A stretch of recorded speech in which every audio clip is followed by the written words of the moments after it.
I'd like to take the opportunity to thank the organizers, where are they, for having me here. It's a pleasure to be here. It's been a very stimulating conference. I've enjoyed being here. There he is. Thanks. Okay, I want to tell you something about, at the end of the day, univalence and homotopy type theory and that sort of thing. And by way of there are various different ways into this subject. But by way of motivation, I picked an old philosophical problem having to do with intentionality in language, in natural language. So we'll start with this question that goes back to Fraga. What is the meaning of a word or a statement? And in particular, I'm interested in the case of mathematical words and statements. So let's remember Freyas puzzle. He considers this puzzle having to do with equality. I'll read it out. Probably many of you are familiar with it, but it doesn't hurt to remember what the question is. Equality, he says, gives rise to challenging questions which are not altogether easy to answer. Is it a relation between objects, or between names or signs of objects? If we were to regard equality as a relation between that which the names A and B designate, it would seem that A equals B could not differ from A equals A, provided A equals B is true. A relation would thereby be expressed of a thing to itself, and indeed one in which each thing stands to itself but to no other thing. So that can't be right. What is intended to be said by A equals B seems to be that the signs or names A and B designate the same thing, so that those signs themselves would be under discussion. A relation between them would be asserted. And then he goes on to give reasons why that also can't be right. So we seem to be stuck, and he decides that the relation must be between the things, but that every expression, name, predicate, sentence, must have both a meaning, the Bedeutung, and a sense, the Sinn. The meaning is the thing denoted, he says, das Bezeichnete, and the sense is how the meaning is presented, the Art des Gegebenseins. I think that's a good translation of that is mode of presentation or means of presentation, or just presentation. So the meaning of a sentence, he decides, is simply its truth value. So if our conjecture that the meaning of a sentence is its truth value is correct, the latter, the truth value, must remain unchanged when part of a sentence is replaced by an expression with the same meaning but different sense. What else but the truth value could be found that belongs quite generally to every sentence and remains unchanged by substitutions of the kind in question? So this is the conclusion that I want to argue against. Many people have argued against this conclusion. It seems kind of counterintuitive. And so I'll have a different answer maybe than the familiar one, but my motivation is the same as past interpreters. Namely, I want to avoid this conclusion that the meaning of a sentence is simply its truth value. Fraga at this point gives some examples you may be familiar with, like the morning star and the evening star, and both of them mean the planet Venus.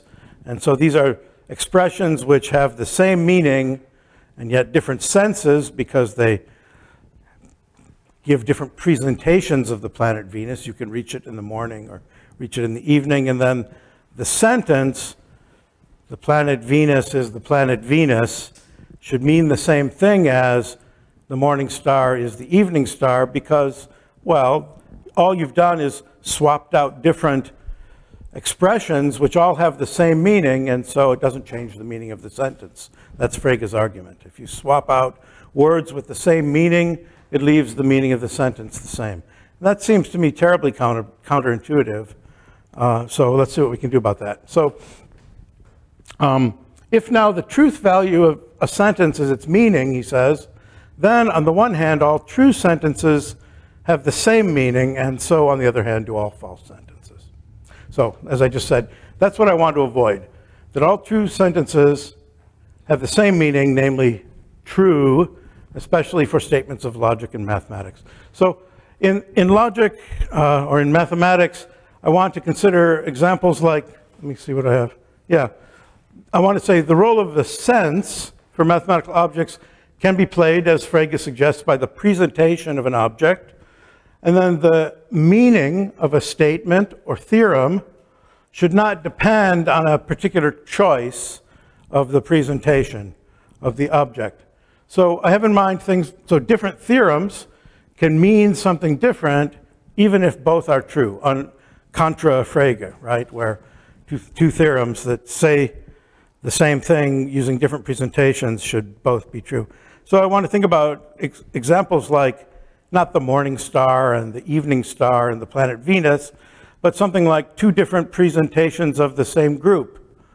Maybe saying something like that the fundamental group of the circle is the free group on one generator. I mean, those are two different ways of presenting the integers, and they express a different statement than to say that the free group on one generator is the free group on one generator, or that it's abelian. Those are two different statements. Just because they're both true, they shouldn't mean the same thing. So we want a more robust notion of meaning, which allows us to talk about different presentations of the same object without collapsing everything. Fraga is collapsing too much. Okay, so one way to try to do that is, rather than simply using truth functional logic, which is kind of what's at the root of the problem here, the semantics of Fraga's system of logic, which is a kind of predicate logic, is just truth functional. And so the meanings of a sentence is just a truth value. So one way of avoiding that is to blow up the semantics a little bit and make it richer.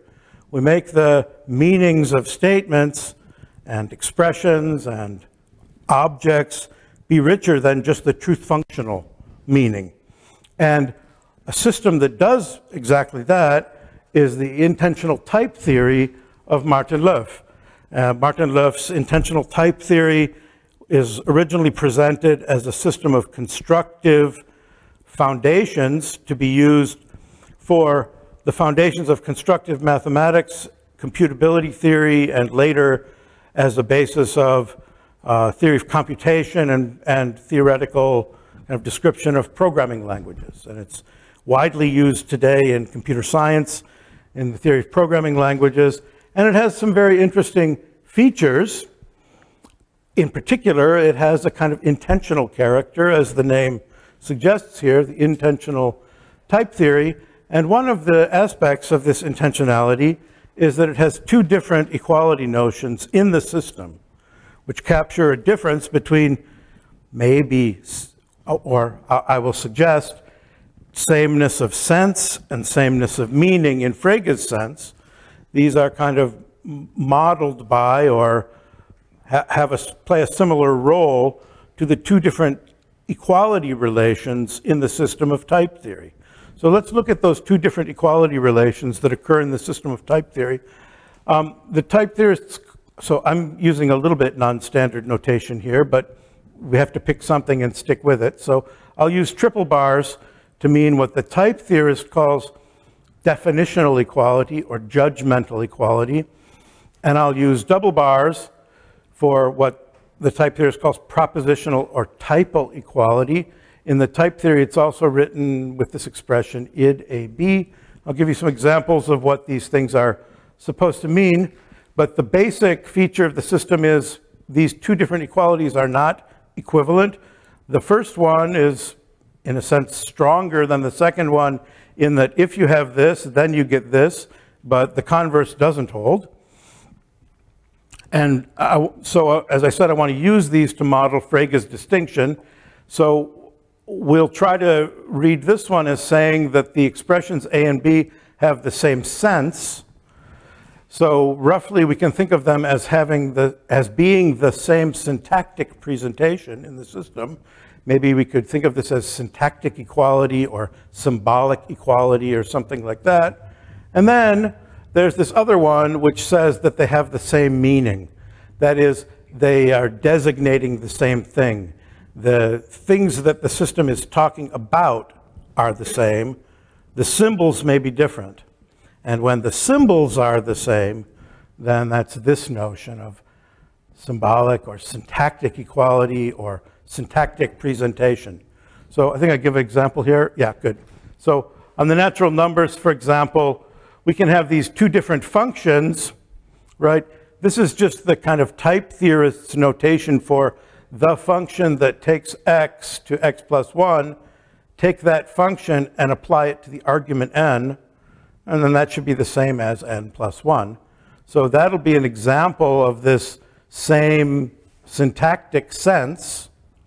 And then this notion of the distributivity law here will be an example of the same meaning, because this is something that kind of requires proof. You'll prove that by induction on the numbers, whereas this doesn't really require a proof. It's kind of built into the system. You can always replace those symbols by each other without needing to prove one from the other. Okay, so I can give you lots more examples if you want, but maybe that's enough to get off the ground.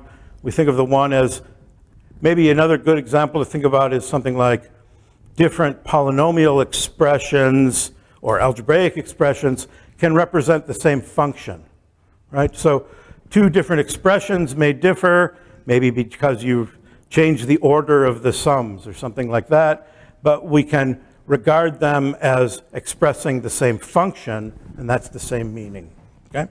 So that's the difference. And the intensional type theory distinguishes between those different aspects. Now the theory itself, just to give you a brief kind of sketch of, it's not set theory, it's not predicate logic. Instead, it's based on this notion of types, and you build up types from some primitive types, like the type of natural numbers, using type-forming operations. And the operations that you use are these ones that I've indicated here. These are familiar. This one is maybe not so familiar. Here the idea is I have a family of types indexed over another type, or parameterized by a type, and then I can take the sum of the family. Or here I take the product of the family. So if you think of a type as a kind of maybe a set or a constructive kind of set, then these are constructions that you can perform on such sets. And then there are rules associated with these constructions that tell you how to reason with them or how to build things. And in particular, types have terms. Oh wait, so I should go back. You see, there's a kind of correspondence here between these types and the logical operations. And I'll tell you a little bit more about that correspondence in a minute, but this is how it lines up. This is a kind of, if you think of the types as, well, where do I have it? Yeah. So there are two different readings of this system. On the one hand, there's a kind of mathematical reading where you think of the types as some kind of constructive sets that you're building up or collections. And on the other hand, there's this reading where you think of the types as propositions. And under the second reading, the logical reading, then the conjunction, for example, here is corresponds to the product.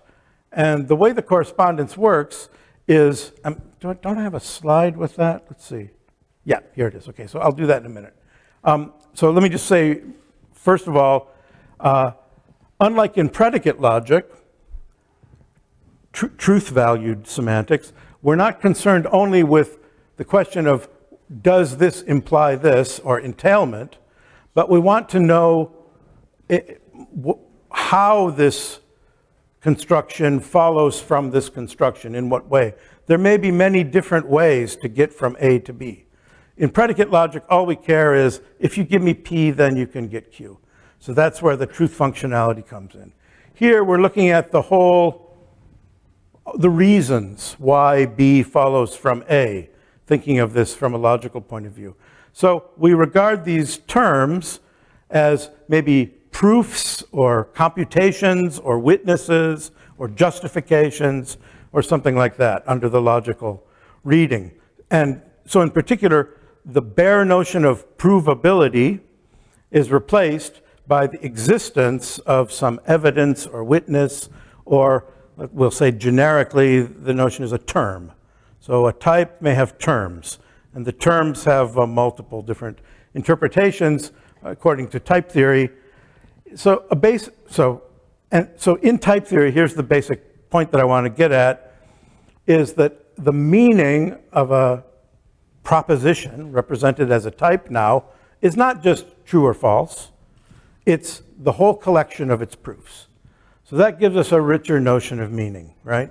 It's a whole set of justifications or proofs or something like that. So that's the richer notion of meaning that I was asking for.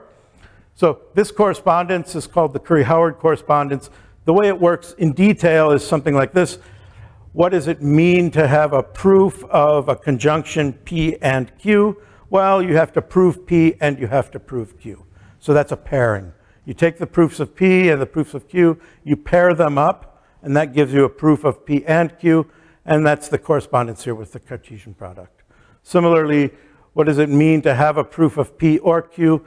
Either you have a proof of P or you have a proof of Q, and that's why this disjoint summation, or disjoint sum is a good way of capturing that. Now, maybe you've recognized there's a kind of constructivity involved here, because you're never going to get P or Q without having a proof of one or the other, right? So in particular, you're not going to have P or not P without knowing which is the case. So it's a basically non-classical kind of setup.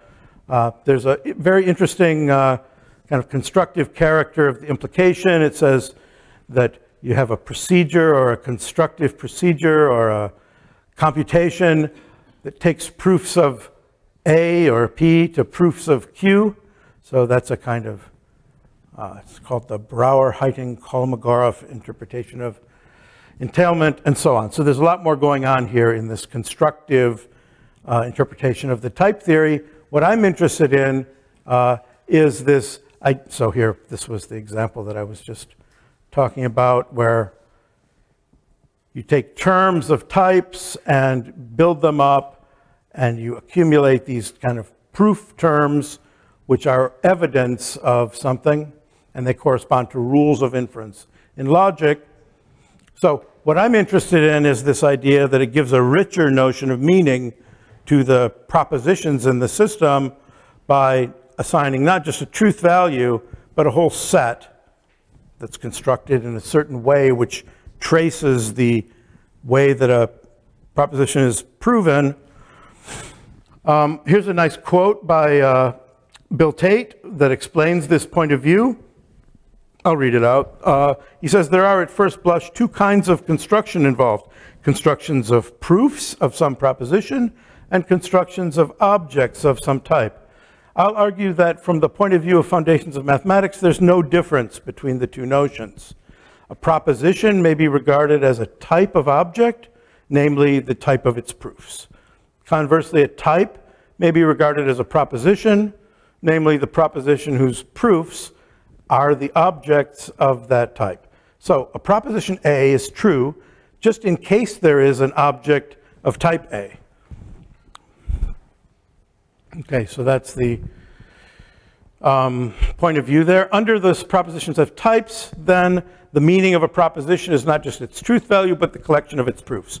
So I started out with this puzzle about what is the meaning of a proposition. This is the first step of a two-step argument that I'm going to give you, okay? So I just want to emphasize that we're not done. This is kind of step one. We're going to look not at the truth value, but at the whole set associated to the type. So this is already a better notion of meaning than the one given just by truth values and derived from, there's an associated kind of equivalence relation that we're taking equivalence classes of, right? The truth value thing, the associated equivalence relation is logical equivalence. P proves, or P implies Q and Q implies P. That's what it means for P and Q to be logically equivalent, then they have the same truth value. Here we've kind of gone one step further. Here the associated equivalence relation is isomorphism, right? We're saying not only can you get one from the other, but proofs of one correspond to proofs of the other. So the equivalence relation is isomorphism. What's the equivalence class under isomorphism? A set. Equivalence class under isomorphism is a set. So here the meaning of a proposition is the set of its proofs, okay? Also, you know, in other settings, algebraic structures and so on. We're going to go on from there, but let's do it slowly. Using the theory, blah, blah, blah. Okay, let's not worry about that.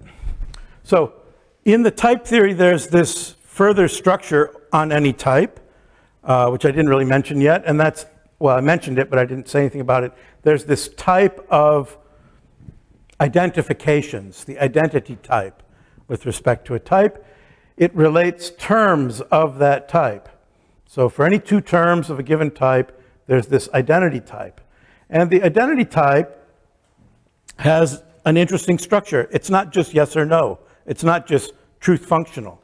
Like any type, it can have different terms, different proofs. So in particular, if I have a single term and I make the identity type of that term, then there's a witness that A is identical to A or equal to A, more simply. And that's kind of the reflexivity proof of identity. Whenever two terms are syntactically equal, then they're interchangeable. And therefore, in particular, there's always a proof that A and B are equal in this sense of the identity type when they're syntactically equal, because I just take as the proof, I take the reflexivity of A, and then I swap A for B over here. So a little trick. So that's how we get from here to here. However, I can't go back. So this is what I said in the beginning. The rules for this type don't allow me to go back.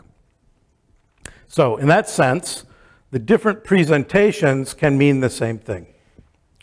Now, even more is true if I have any family of types indexed by this type. What is that? From a logical point of view, a family of propositions indexed by a proposition is a propositional function. So it's a predicate on this type, right? So if I have such a family, then that family will respect this notion of meaning, this identity type, in the following sense. If I have any proof that A and B are equal, and I have a proof that this property holds of A, then I can't simply change A for B because that's only double bars, not triple bars. But what I can do is I can act on this T by that identity and get a proof of P of B. So there's a kind of transportation there along using these identities. The identities will act on the witnesses of the proof of, or of the truth of P of A. So that's the idea. There's this kind of action there on the families.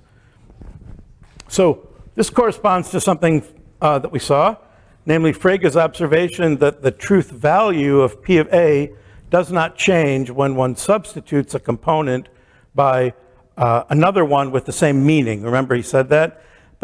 But this is a richer notion. It's not just saying the truth value stays the same. It's saying there's a function from here to here that takes proofs of this to proofs of this, and the function is given by this identity here. So it's a much richer notion. The substitution has an effect on the propositions as types meaning, namely on the set of proofs. But more is actually true. This identity type, or equality type, endows each type in the system with a very rich structure that's in fact respected by all constructions, not just the families. This was saying somehow that a predicate on A respects identity in this sense. And in fact, the whole system kind of respects that identity relation. And so this is a new idea now. This is kind of the next step that I want to emphasize. In type theory, up until, I don't know, 10 years ago or so, before we came up with this homotopy interpretation, these identity proofs, identity terms, were very unmanageable. They were not understood well by the type theorists themselves. In fact, the type theorists considered them a kind of junk in the system that they didn't know how to deal with. There were conjectures that they're always degenerate and this kind of thing. So they had no idea what to do with these things until we finally figured out that, hey, this is a very interesting structure, and moreover, it's a familiar structure that already comes up elsewhere in mathematics. So let's look a little bit at what this is. Suppose I have a type, and I have some terms of that type. Now, for those terms, I can form the identity type. That's a new type. And because it's a type, it may have terms, may not have any. It may have two.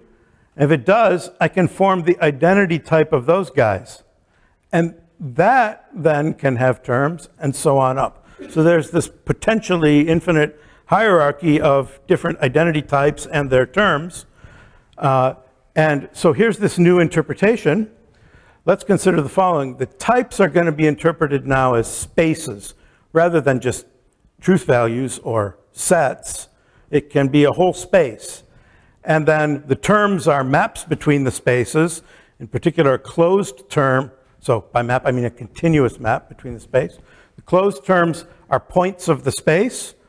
And the identity types are a new space. It's the space of all paths from the point A to point B.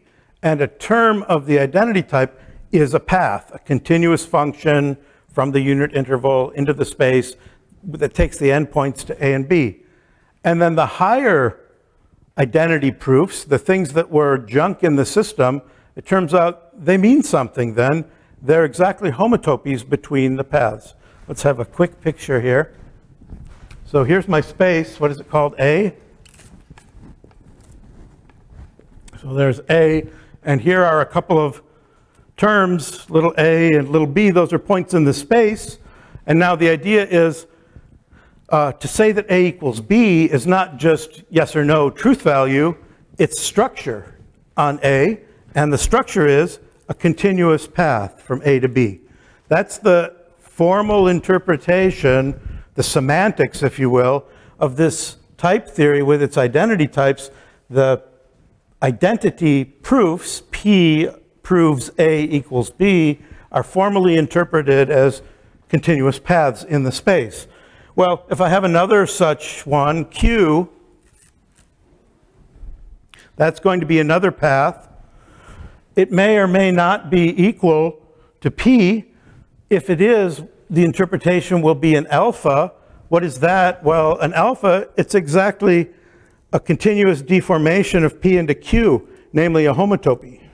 So such an alpha in the higher identity type right here is interpreted as a homotopy from the path P to the path Q. And now you know how to go on.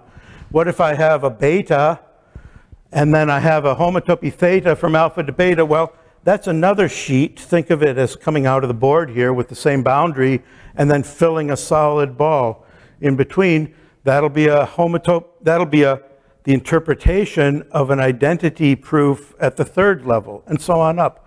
So it's a familiar structure from homotopy theory.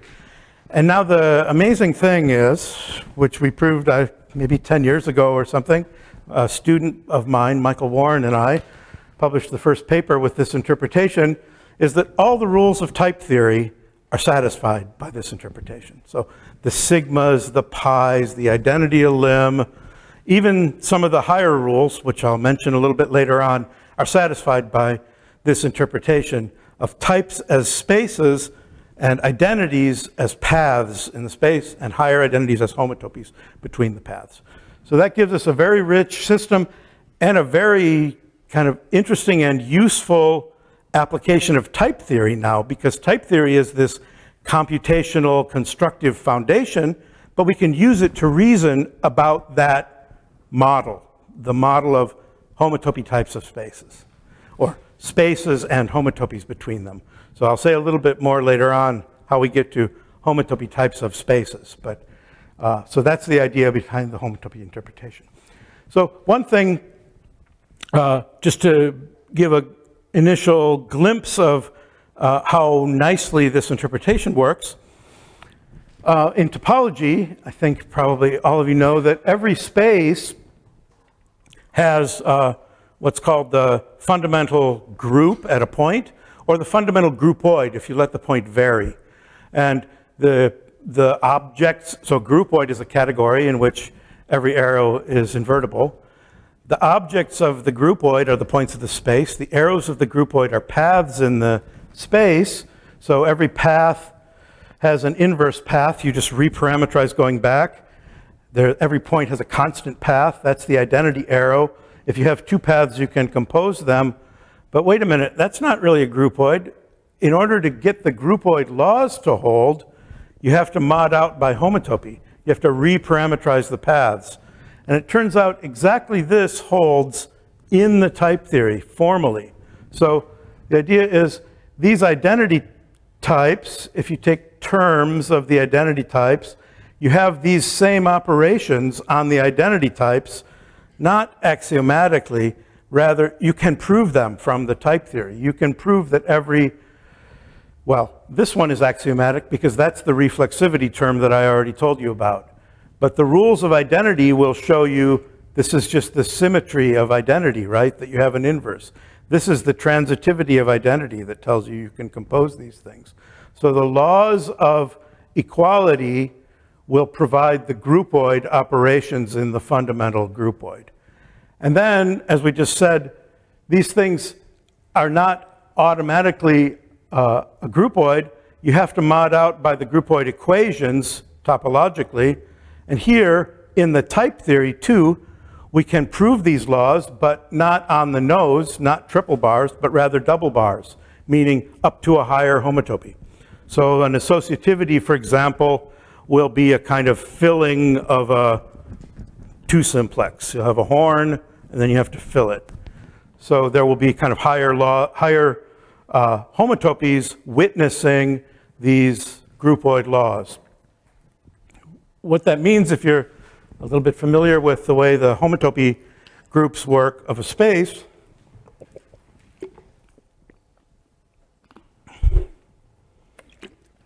is that what we're getting out of this is not really a groupoid, because the higher laws only hold up to higher homotopies. They don't hold on the nose. So what we're getting is what's called a weak groupoid, a weak infinity groupoid. That is, it has higher and higher dimensions of structure, and then it has algebraic laws that hold up to the next higher dimension of structure, right? The associativity, and then you go up one and you get Maclane's pentagon for associativities, is filled by a higher law, and so on. So what we have here really is what's called an infinity groupoid. So let me just back up a step, yeah, and emphasize this notion of an infinity groupoid is something that is just, it's being forced on us by the type theory. The type theory is a system of foundations. Its laws are motivated by principles of construction in foundations of constructive mathematics, but this structure of an infinity groupoid is emerging kind of automatically. Every type has a fundamental infinity groupoid. And the fundamental infinity groupoid, this structure is a weak infinity groupoid.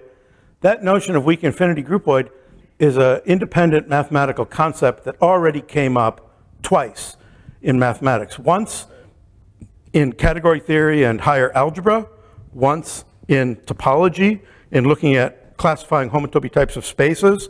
And Grothendieck's celebrated homotopy hypothesis states exactly that infinity groupoids classify homotopy types of spaces. So this is a classical mathematical stuff, and here it is kind of popping up inside of our constructive type theory. So that's an amazing coincidence, I think, of mathematical ideas, and indicates that we're kind of onto something here. So let's use these fundamental infinity groupoids in the type theory now. Let me put it differently. We can use this recognition that every type has a fundamental infinity groupoid in the type theory in order to reason much more effectively in the system than was previously possible when this structure was just considered junk and not understood. Now that we understand it, we can use it to reason in the foundational system. And one of the first things you can do is you can classify types according to their truncation level, just like in topology, where certain types are certain spaces are essentially discrete, other spaces are one types, two types, and so on. Also in the type theory, you can define logically, I'm not going to go through the definitions, but it just uses the system of logic to say when is a type discrete, when is a type a one type, when is it a n+1 type. So there's an induction, and down at the very bottom, there's this notion of what you might call a -1 type. A -1 type is essentially a truth value.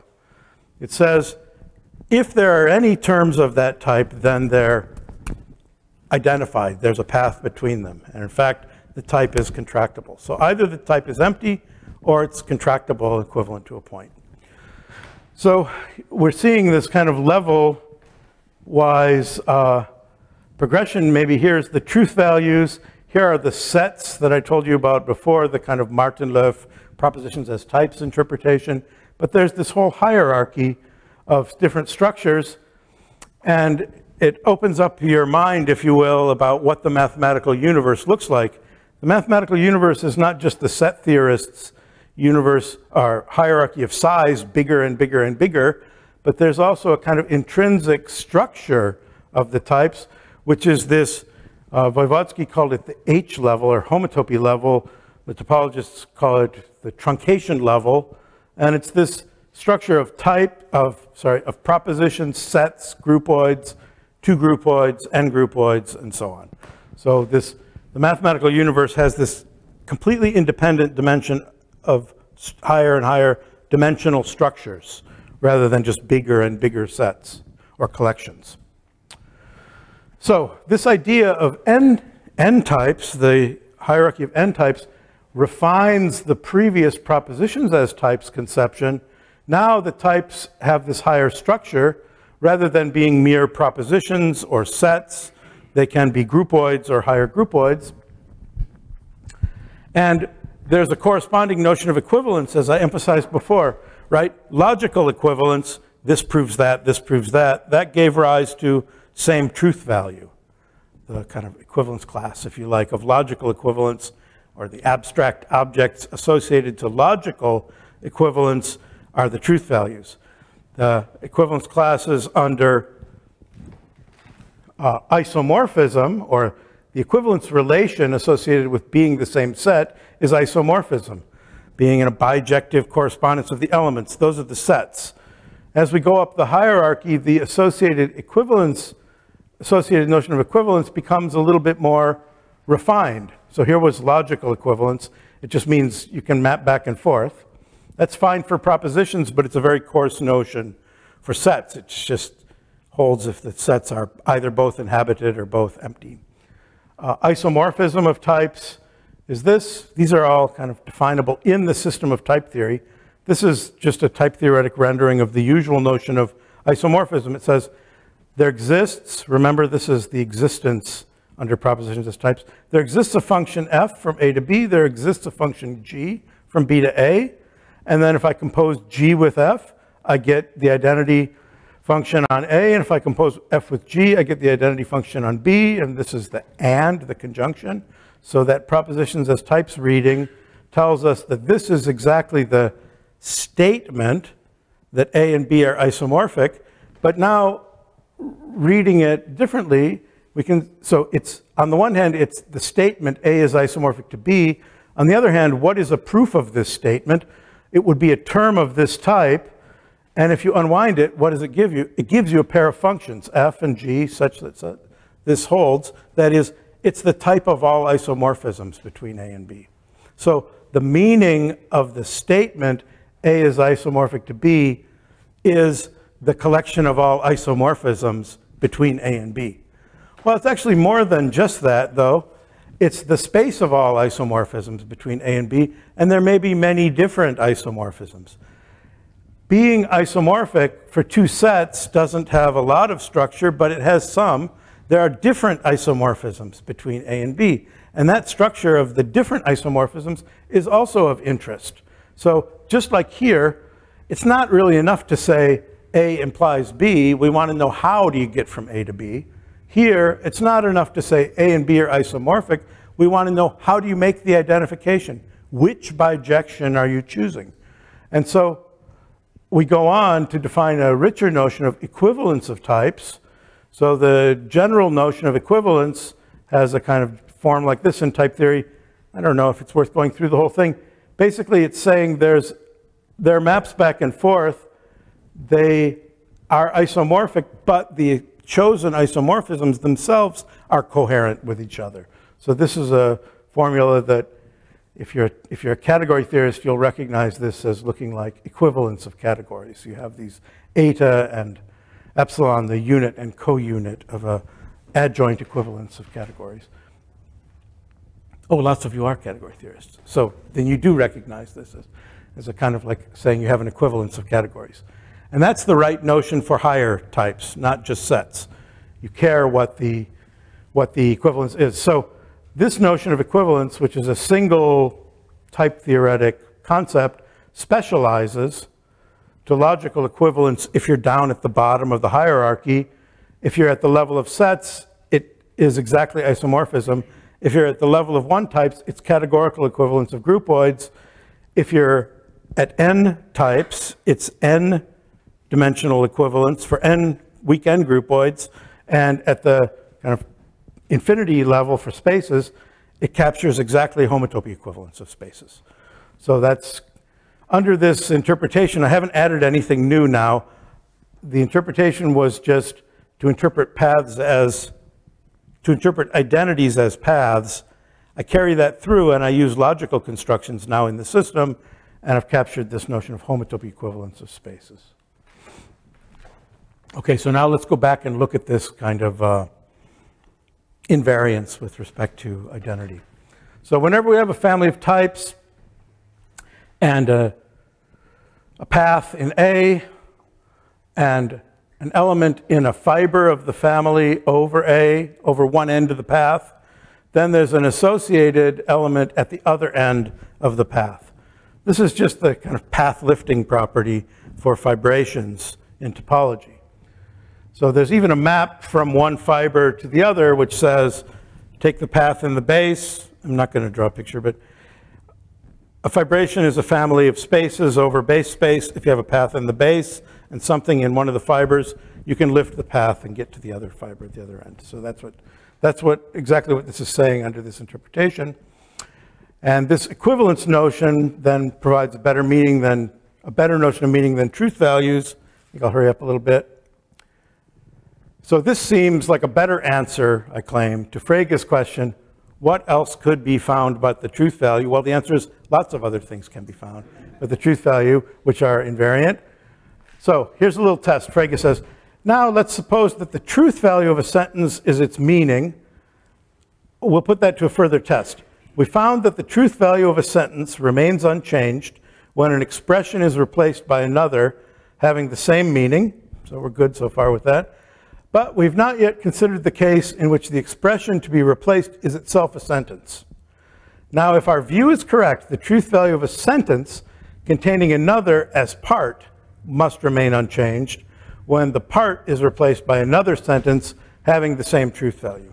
So he's looking at now kind of complex sentences, maybe logically complex sentences where you replace a propositional letter by another sentential expression and see what the effect is on the meaning.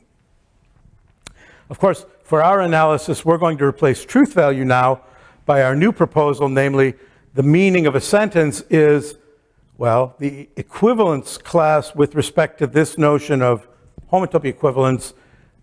We need to call that something. We're going to call it a homotopy type because that's what it is. It's the abstract object corresponding to a topological space with respect to the equivalence relation of homotopy equivalence. So that's a homotopy type of the space.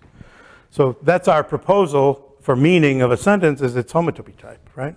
And now we're testing it with Fraga. So we'll say if a type is a set, a zero type, and A is equivalent to B, then indeed B is also a set. So I'm doing Fraga's test, right? So the test says, if A is equivalent to B, I can express this as a statement in which there occurs a name for a type, then it is indeed the case that this expression, A is an n type, or a zero type, or whatever, will, together with the equivalence, will give us that B is also an n type. Yikes. But, yeah, there we are. That is to say, I can construct a term of this type. However, all this is saying with Fraga is that the truth value of this expression respects equivalence, in the sense that if this is an n type is true, and this is true, then this is true. What we really need is something more for Fraga's test. We need to show this. We need to show if these are equivalent, then these are equivalent. That's would be the corresponding thing to Fraga's test. If you replace the meaning of a sub-sentence by another one with the same meaning, then the whole expression has the same meaning. But same meaning is not same truth value, it's same homotopy type. So this is what we would need to prove. The homotopy type of this respects the homotopy type of this. That's Fraga's test. More generally, let's consider an arbitrary expression of type theory containing a type expression as a sub-expression. So we're taking a kind of meta perspective on the type theory, right? And ask ourselves, if A and B are equivalent in the sense of this notion of equivalence, is it then the case that the result of substituting one for the other is also equivalent? That's a very strong kind of invariance property in the type theory. And in fact, you can show by induction on the type constructors that this holds. It's a kind of invariance principle. It's analogous to the truth functional invariance that you know from first order logic, that if you have two models of a first order theory and they're isomorphic, then they satisfy all the same first order sentences. That's a kind of logical equivalence.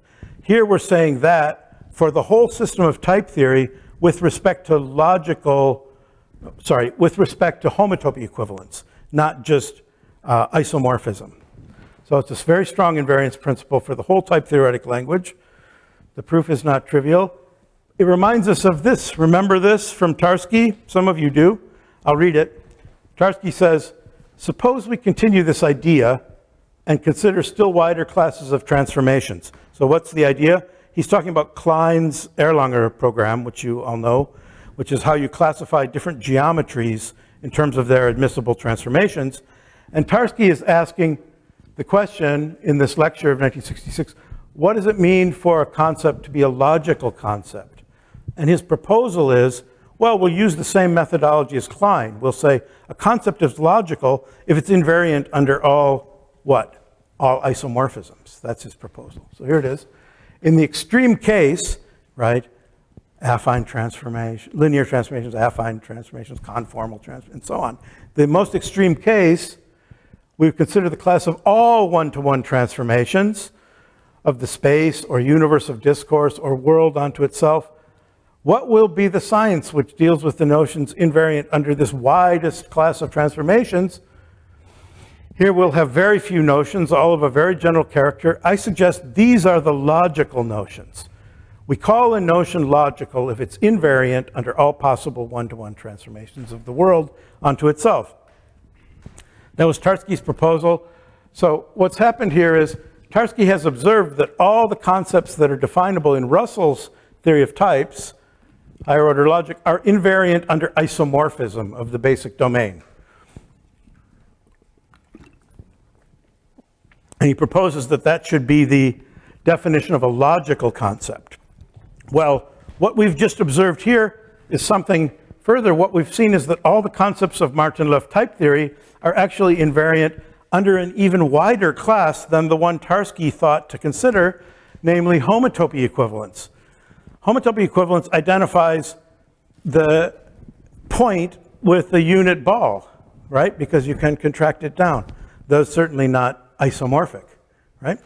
So, but nonetheless, all the concepts definable in the system of type theory are invariant under that even wider class of equivalences. So there's an example of a concept that's definable in higher order logic, but not in Martin-Löf type theory's cardinality. And indeed, it's not homotopy invariant. So this invariance principle that I just reasoned for, or explained at least, from a kind of meta point of view, reasoning about the system and talking about expressions and so on, can actually be expressed in the system.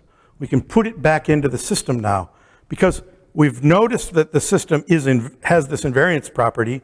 Now we can extend the system by stating in the system that it has the invariance property. That makes the system itself much more powerful. How do we do it? Well, we have to put in what the type theorist already knows as a universe of types. This is something that type theorists have already developed for themselves, where the idea is the terms of the universe are themselves types. And of course, you can't have the universe collect all the types, but it gives you a notion of what are the small types. Those are the ones classified by a universe. And then we replace this external description of a predicate or family of types by an internal one of a family of types indexed over the universe. And now we state that invariance principle just as we did before, but now in the type theory saying if A and B are equivalent, then P of A and P of B are equivalent for any family P over the universe. That formulates the invariance principle that I just mentioned internally. So let's consider what would be the consequences of having such an invariance principle, adding that to our type theory. We seem to have shown that it's at least admissible to add such a principle, right? Because we have, as we reasoned before, all the expressible properties are indeed invariant. So one consequence of such a principle would be this. Let's take P to be the equality type on the universe, right? With one variable fixed. That's a predicate on the universe. We fix A, and we say A is equal to some variable x. That's our P of x. Then we stick that in for P here. So that tells us that if A and B are equivalent, then if A equals A, then A equals B. Well, A equals A we can prove, right? That's just a reflexivity proof. And so we get this implication. If A and B are equivalent, then A and B are equal. So that's a very strong consequence of that invariance that I mentioned. Equivalent types are equal. So this principle implies this. In fact, the axiom that we choose to put in is not this one, but this one formulated by Voevodsky to essentially enforce this invariance principle. It's called the univalence axiom.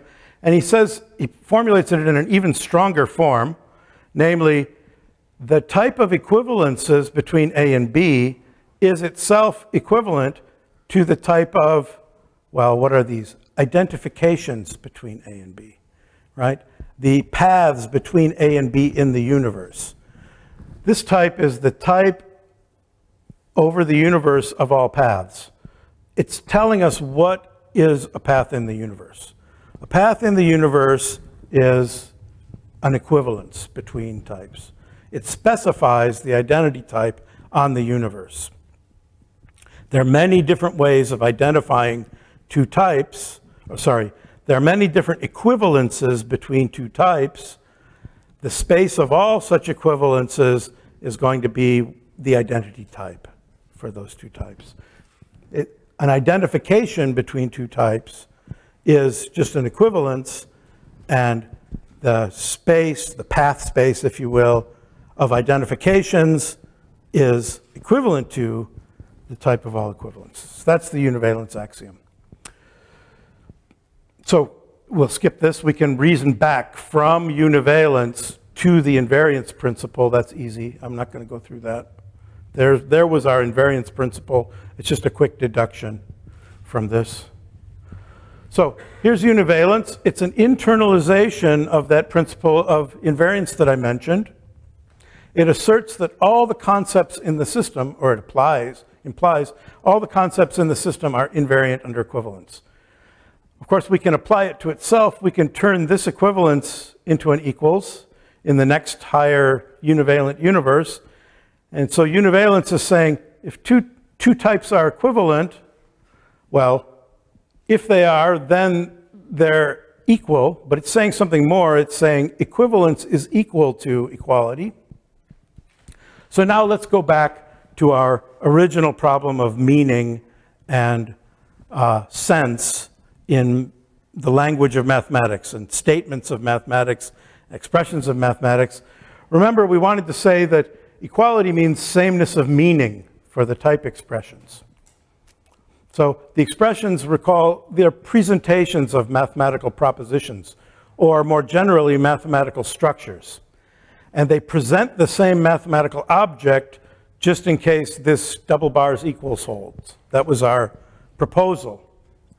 Univalence says two presentations present the same homotopy type. That was what this meant, right? Just in case they mean the same thing. That's what this means. In fact, it says something even stronger because this is not just if and only if. This itself is equals. So this is saying to say that they have the same homotopy type means the same thing as to say that they have the same meaning, right? So that's exactly saying the meaning of a mathematical statement is its homotopy type. So that's the conclusion of my argument. Thank you for reasoning along with me. Here's some references for that. Thanks very much.